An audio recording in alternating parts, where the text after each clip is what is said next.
আজ দুপুর ১:১টার দিকে বৈষম্য বিরোধী ছাত্র আন্দোলনের মার্চ ফর জাস্টিস পালনের লক্ষ্যে বুয়েট, ঢাবি সহ বিভিন্ন বিশ্ববিদ্যালয়ের শিক্ষার্থীরা জড়ো হয়ে হাইকোর্টের দিকে যাত্রা শুরু করে। এ সময় আইন শৃঙ্খলা রক্ষাকারী বাহিনী ভবনের সামনে থেকে ২ জন বিক্ষোভকারীকে আটক করে নিয়ে যেতে চাইলে পরে আইনজীবীদের বাধার মুখে দুজনকে ছেড়ে দেওয়া হয়।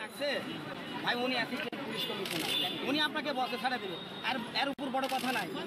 তাহলে এখন আপনারা বের হবেন, আপনারা কোথায় যাবেন? যাবেন কোথায়?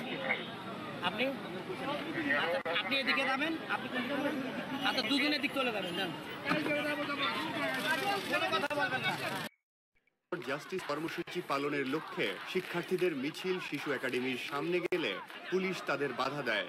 পুলিশের সঙ্গে ধস্তাধস্তির এক পর্যায়ে কয়েকজন শিক্ষার্থীকে তুলে নিয়ে যাওয়া হয় বলে অভিযোগ করেন বিক্ষোভকারীরা। এর প্রতিবাদে দোয়েল চত্বরে শিক্ষার্থীরা অবস্থান করেন। পরে তাদের সঙ্গে এসে যোগ দেন ঢাবির সাদা দলের শিক্ষকরা।